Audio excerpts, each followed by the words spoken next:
Bueno, a verdade é que un placer estar aquí conversando contigo, porque o temos feito moi a miúdo nos últimos anos e sobre todo nestas datas, porque había tempo que non nos víamos. Porque... eso do arresto domiciliario, como eu chamo o confinamento, pois claro, naturalmente non había maneira de verse. Porque esta conversa estamos lá grabando despois de todo o proceso de confinamento, despois de todo o proceso do estado de alarma e co horizonte dunha convocatoria electoral que quedou adiada e que agora vai a ser no mes de xullo, non? E nun contexto no que nos xogamos moitas cousas, sobre todo a futuro, de cara a que políticas públicas se poden pôr en marcha diante de todo o que aconteceu e do que está por vir, pero que fundamentalmente chega nun momento no que a xente está nun estado de shock. É dicir, está nestes momentos cun medo xustificado, cunha situación que provocou mortes, que provocou drama e cunha pandemia que, polo menos, moitas das xeracións do país pois nunca viviu, non? E iso é algo que eu quería empezar a conversar por aí porque o percibo na consulta, dende que me incorporei á primaria todos os días, e sí que é algo que me preocupa de cara a que a xente sexa consciente tamén do que nos xogamos e de poder de alguma maneira mobilizar a xente para que adopte unha posición a futuro, non? Non sei o que pensas ti de todo isto. Mira, para empezar, o que nos xogamos eu resumiría nunha frase, si queres, lapidaria, por decirlo así.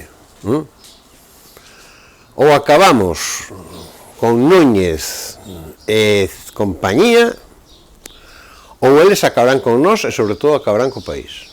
Eu teño clarísimo. Estamos nunha situación absolutamente límite na que unha legislatura máis, con esta barbarie no poder, estes absolutamente ignorantes, a súa estulticie, a súa falta de alma, porque son absolutamente desalmados, o de empoleirarse as institucións da autonomía galega, gañada con todas as limitacións que ten despois de máis de século e medio de loita porque Galiza pudese ter institucións de autogoberno. E o que fixeron foi darlle a volta polo ferro, empoleirarse as institucións para acabar coas propias institucións.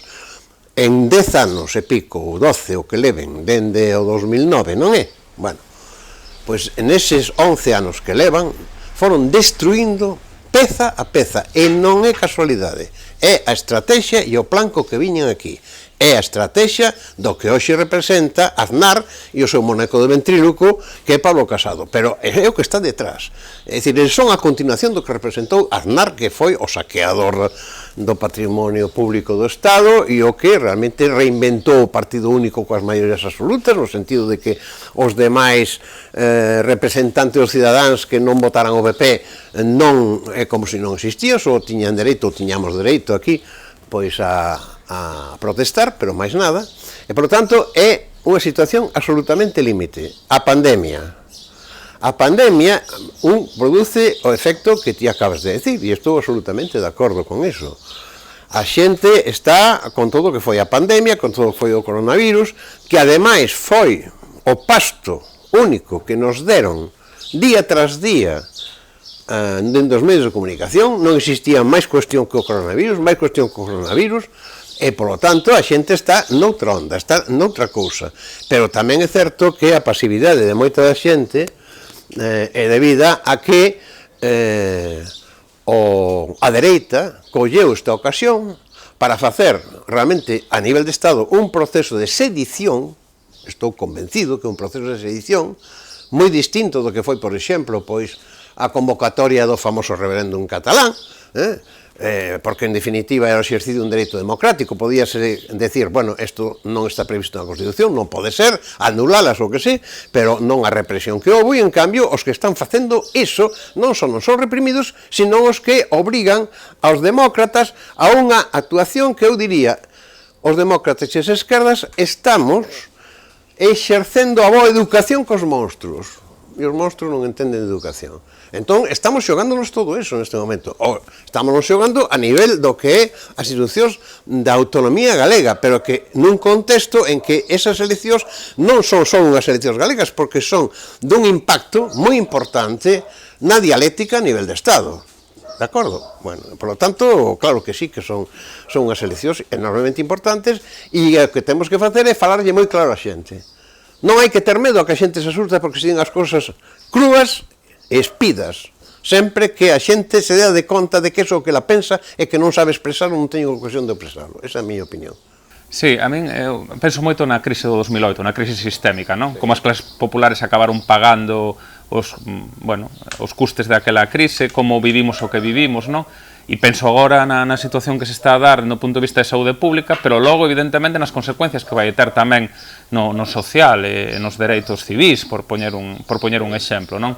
Eu coido, incluso pronostico, que as consecuencias desta pandemia van a ser peores no social e nos dereitos civis do que foi a crise sistémica do 2008. E por outra banda, sí que percibo que a crise de alguma maneira transparentou as debilidades das políticas públicas ou impúdicas desta xente, nomeadamente do Partido Popular aquí no país e de Feijóo, que actuaron sistemáticamente como testaferros dos grandes intereses económicos, non? Cando necesitábamos un sistema sanitario público consistente e potente, atopamos un sistema sanitario que fixo máis con menos polos profesionais, pero non polas políticas de recortes de Feijóo. Cando precisábamos unha rede de coidados en torno á terceira idade e as residencias, atopámonos que todas as privatizacións de Feijóo e do Partido Popular de todos estes anos fixéronnos moito máis vulnerables na rede de coidados e de aí as situacións, non só aquí no país, tamén no Estado, de moitos mortos no sistema de residencias, non? E, polo tanto, entendo que a pandemia, de alguma maneira, debera transparentar esas políticas impúdicas ou esas políticas que atentaron contra a dignidade da xente e, de alguma maneira, reactivar a mobilización cidadán de cara ao que nos xogamos, porque non vai ser menor ter un goberno galego que de alguma maneira impune o estado das cousas, aposte por un escudo social, aposte por reforzar o público, ou ter a un señor e a un partido que actúan sistemáticamente como testaferros dos grandes intereses. É dicir, como coidadores... Dos grandes intereses especuladores. Claramente. Porque tamén hai que... Non dos grandes intereses do país, dos grandes intereses especuladores. Non, ni siquiera dos grandes intereses do empresariado productivo. Cuidado. Tamén. É que aí hai que establecer unha diferenciación moi importante entre o que o empresariado, por lo tanto, digamos, o capital, que o que fai é que inviste na economía real, que, por lo tanto, que inviste o capital, diñeiro, en procesos de producción e distribución de bens. E outra cousa é o capital que o que fai é xogar nos famosos mercados a especular, que non ten nada que ver coa economía real, porque non crea valor. De acordo? Entonces, a cuestión é que ao servicio, precisamente, da esa hexemonía no sistema mundo, e, por lo tanto, en Europa, dentro da Unión Europea, e, por lo tanto, no Estado español, e, por consiguiente, tamén en Galicia, a través de toda esa cadea, da que o último chanzo e o último elo da cadea é Núñez, Feijóo, Frijol e a súa xente, a través deso, o que fixeron foi o que eu dixen hai certo tempo, recientemente aínda que escribín, que o que fixo o coronavirus foi poñer de manifesto que as políticas chamadas de recortes eran políticas criminais, políticas potencialmente homicidas, porque a consecuencia é que precisamente a pandemia, os estragos que fixos porque estes conseguiran destruir ou debilitar gravemente o gran sistema público de sanidade. Foi a gran conquista da humanidade e, sobre todo, en Europa, dende despois da Segunda Guerra Mundial. Por lo tanto, quenes destruíron esa sanidade, quen privatizaron os servicios sanitarios, quen convertiron a saúde nun negocio, e se non hai negocio non se atende, quenes a atención aos ancianos e aos vellos nas residencias para vellos as privatizaron de fondos buitres de compañías transnacionais que van a facer negocio, e que agora se viu o que pasou, os que morreron foron culpa de quen privatizaron eso, e a ver, non o controlaron, ni nos medicalizaron, ni nada. E eses crimes tenos en riba Núñez, Feijóo en Galicia, hai que dicirlo con toda claridade, é o responsable de que posese eso. Os mortos, dados de conta, a maior parte dos mortos son persoas maiores en todo o Estado español, dos 20 e tantos mil son 16.000 ou así, os mortos en residencias, que en casos paroxístimos como a Comunidade Autónoma de Madrid, naturalmente de ese PP absolutamente insensato e absolutamente facha, Bueno, pois en Galicia ocorreu algo análogo. A maior parte dos casos deronse en residencias que non estaban supervisadas siquera e privatizadas a facer o que lles dera gana. E por riba, a sanidade privada tamén o que fixo foi que non quixo facer nada.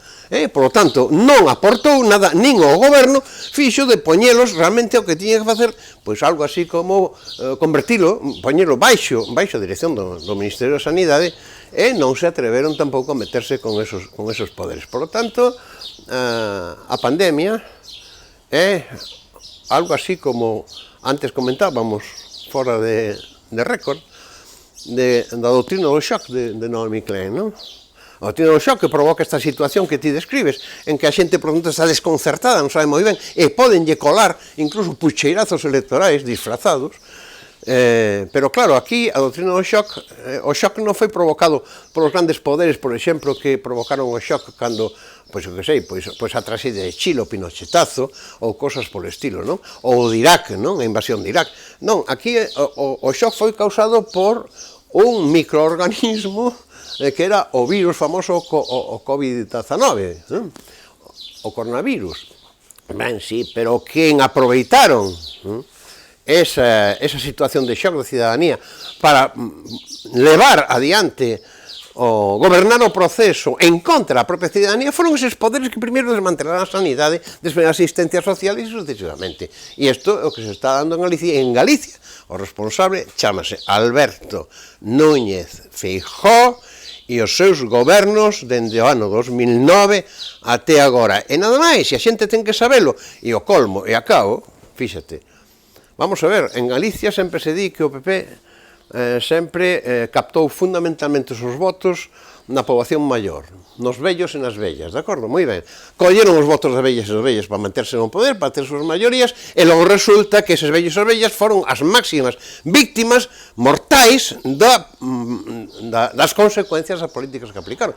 Por lo tanto, non hai por onde collelo. Estamos nunha situación límite e únicamente se conseguimos que esta xente sexa votada ás institucións pola cidadanía, senón podemos ter por lo menos 4 anos máis da mesma traxedia, e que o que pasou na crise a partir do 2008 volva a pasar, porque esa dereita feroz, esa dereita que manexa incluso as formas políticas e ideolóxicas do fascismo como un instrumento seu, como pasou nos anos 20 e 30, co fascismo italiano e co nazismo alemán, pois esa dereita non está disposta a desaproveitar a ocasión de que isto desemboque, que vai desembocar, nunha crise económica e social moi forte, pois facer o seu agosto e que haxa máis hipermillonarios do 1% da cidadanía a costa de que os cidadáns sexamos os paganos unha vez máis. Nunca saberán engañar.